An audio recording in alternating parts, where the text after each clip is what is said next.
చెప్పాలి నేను అదే వాళ్ళు ఒప్పితే నాకు సరేలే ఈయన ఎందుకు భగవంతుడు నాకు ఈ భగవద్గీత నేను ఏదైనా అలా నమ్ముతాను. నా దగ్గరికి వచ్చిందంటే ఎందుకో అది కారణంతో వస్తుంది, ఊరికే రాదు కదా.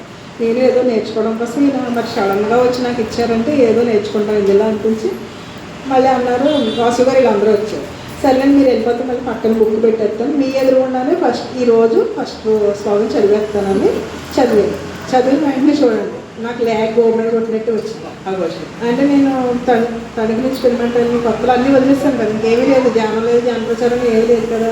అది ఎందుకే ఏంటంటే అదే శ్రీకృష్ణుడు చెప్తాడు కదా, అర్జునుడు నేను యుద్ధం చేయడానికి తిరుగుతనంతో ఉంటే నువ్వు పట్టుకున్నాక వదలకు, వెళ్తే చచ్చిపోయినా పర్లేదు చంపినా పర్లేదని చెప్తాడు కదా, ఆ శ్లోకం వచ్చింది.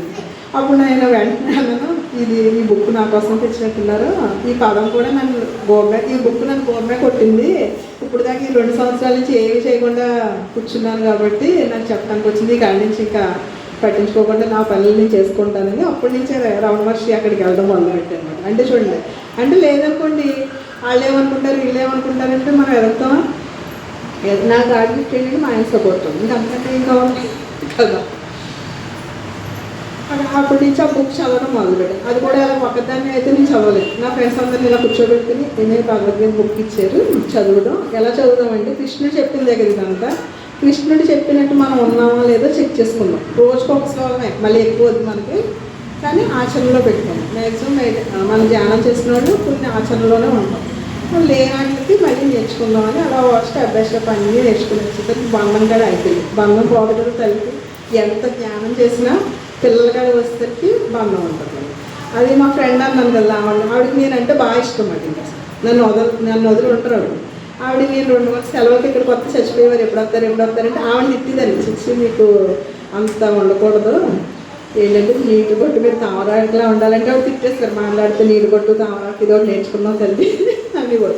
నాకు ఆవిడ మీద ఉండేది కదా, ఆవిడ నాకు ఉండేది, మళ్ళీ నా పిల్లలు నాకు ఉంటుంది కదా, మరి ఆవిడ చెప్పారు నేను ఆచరించాలి కదా. అది సరిగ్గా బంధం కాడికి వస్తే బంధం కట్ చేసి ఎలా బంధం నుంచి బయటికి ఎలా రావాలన్నది నాకు తెలియట్లేదు, ఎలా చేయాలో ఆచరణ రాదు కదా. చెప్పడం ఈజీ ఎవరికైనా, తక్కువ చెప్పేస్తాం ఆవరాకు మీద నీటి బొట్టులో బతుకమ్మ ఎక్కువ అందించుకోద్దని చెప్తాం, చెప్పడం ఈజీ, ఆచరణ ఎలా ఆచరించో చెప్పండి.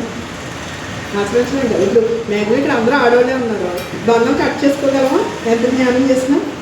అప్పుడు అనుకున్నాను నేను ఈ బంధం గురించి తెలిసేదాకా నేను నెక్స్ట్ పేజీకి వెళ్ళాలని ఆగిపోయాను అక్కడ అన్నాను కదా, మరి నేను తెలుసుకున్నాకనే వెళ్ళాలి కదా. అప్పుడు చూడండి నేచర్ మనం ఏదైతే తెచ్చింది. అప్పుడు ఏమైందంటే మా ఫ్రెండ్ ఉంది, తను మేధేశ్వరం నాన్నవరం వచ్చింది, వాళ్ళ అక్కకి 2 ఆడపిల్లలు చిన్న పిల్లలు, ఆవిడ చనిపోతే పిల్లలిద్దరిని చూసేవాళ్ళు లేరు. నేను చూద్దామంటే వాళ్ళ ఇంట్లో ఒప్పుకోరు కదా, నేను ఇల్లు పెంచడం ఎక్కువ, మళ్ళీ వాళ్ళు 2 పిల్లలు వేసుకుంటే నేను చూద్దామంటారు కదా మ్యాక్సిమం ఎవరైనా. అమ్మో ఇలాగ వాళ్ళు 2 ఆడపిల్లలను చూసేవాళ్ళు లేరు, ఏం చేయాలి అర్థం అవట్లేదంటే నేను బాధపడి నేను దానికి ఏదో చేద్దామని దానికి చెప్తాంటే నాకు క్లాస్ వచ్చింది.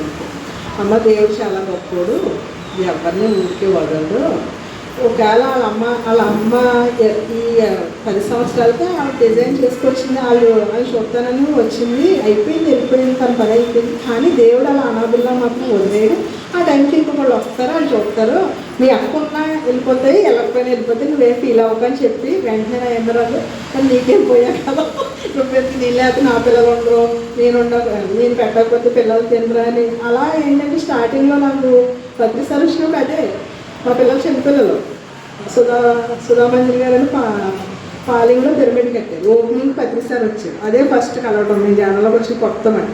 రాజు గారు అన్నారు ఇలా రండి, అందరికీ చెప్పట్లేదు జనం ఎక్కువ ఇబ్బంది కదా అని, మీరు ఖాళీగా ఉంటే రాజుగారు మీరు రండి అని ఫోన్ చేశారు. పిల్లలు ఇంటికి అన్నం వచ్చే టైము సార్ వచ్చే టైము, ఓ పక్కనేమో పిల్లలు అన్నం తింటే సరిగ్గా లేకపోతే, ఓ పక్కన గురువు గారు వచ్చారు వెళ్ళాలి, కన్ఫ్యూషన్ అన్నమాట వెళ్ళాలా వద్దా అని. ఇంకా ఓ పక్కనేమో పాపం పిల్లలు తినకుండా వెళ్ళిపోతారు వెళ్ళాలి, ఈయన అన్నారు వస్తావారు అవి చెప్పినాక నేను వెళ్ళిపోతాను. మళ్ళీ తర్వాత అంటే మనం నేర్చుకునేది ఉంది కాబట్టి ఫోన్లో పిల్లలు తినకపోయినా వాళ్ళు చెప్తాను డబ్బులు ఇస్తాను ఏదో కొనుక్కుంటారు, గురువు దొరకరు కదా అని రోజు వెళ్ళాక అసలు ఆ గురువు అప్పుడే కలవడం, ఆయన్ని కలిసిన ఆనందం అసలు మనకి 1000 కోరుకున్నా అది రాదు, అంత ఎనర్జీ ఆ మాటలకు అంత మోటివేషన్ అయిపోతున్నమాట. ఆవిడ వెంటనే చూడగానే అన్నారు ఇద్దరిని కొత్తగా వచ్చారండి ధ్యానాలు ధ్యాన క్లాసులు పెడుతున్నారంటే ఆయన అన్నారు అదేంట్రా పెళ్ళం చెప్తే మొగుడు చేయకూడదు, మొగుడు చెప్తే పెళ్ళం చేయకూడదు, 2 చేస్తున్నారు పెద్ద పిచ్చోళ్ళు ఉన్నారు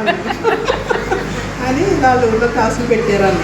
ఆయన అన్నారు వీళ్ళు బాగా చేస్తున్నారు, అయితే ఇలా ఎవరూరిని వాళ్ళు ఉద్ధరించుకుంటే వేరే వాడు వీళ్ళు ఉద్ధరించక్కర్లేదు, వాళ్ళు ఎవరూరిలో వాళ్ళు డెవలప్ చేసుకుంటే ఇంకెవరి పని ఉండదు అన్నారు.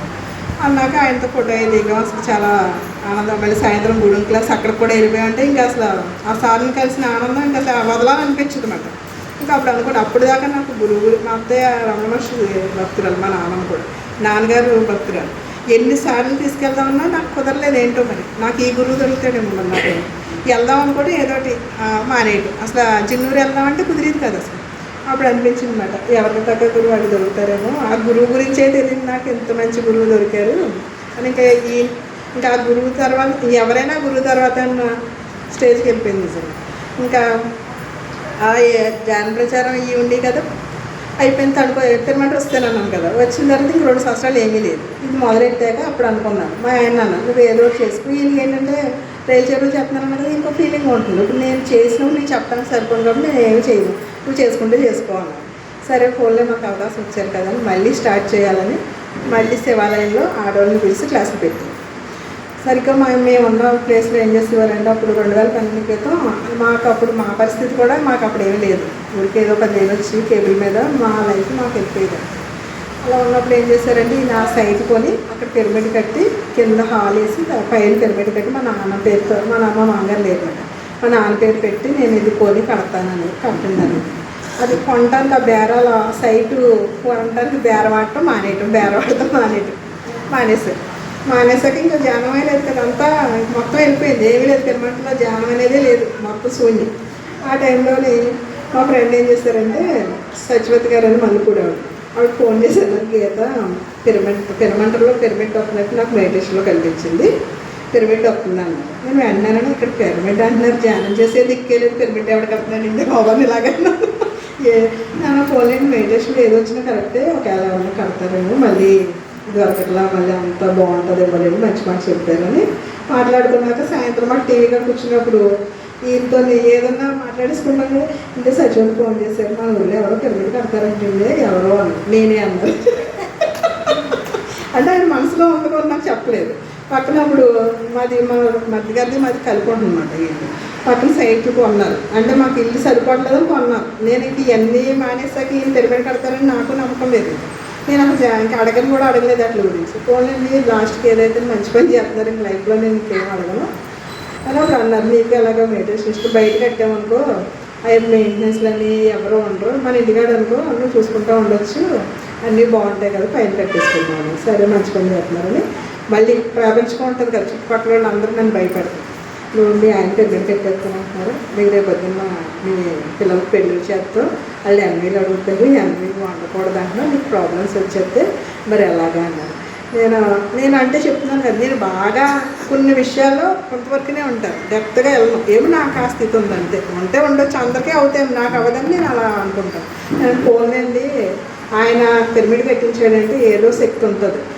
మేము వాళ్ళు ఒకవేళ నిజంగా తినేవాళ్ళే వచ్చారనుకోండి, పోలేండి అత్తయ్య 3 రోజులు తినకపోతే చచ్చిపోతామా అని మమ్మల్ని ఉండమనరేమోలేండి అని అలా తేలిగ్గా తీసుకునేది అనమాట. నిజంగా అలాగే మళ్ళీ ఆయన వారు 2 ఆడపిల్లలు పెట్టుకుని ధ్యానం అని వెళ్ళిపోతే నీకు పిల్లలకు పెళ్ళిళ్ళు అవుతాయా అనేవారు. నాకు నమ్మకం ఏంటంటే, ప్రతిసారి అదే ఎవరు చెప్పినా ఏ గురించి చెప్పినా నువ్వు ఏదైతే చేస్తావో తిరిగి అదే అవుతుందని కర్మసిద్ధాంతం ఉంది కదా, అది బాగా నమ్ముతాను. నేను ఈ అందరికీ భగవంతుడి గురించి చెప్పి ఒక 10 మందికి ఉపయోగపడి మాటలు చెప్పడానికి వెళ్ళినప్పుడు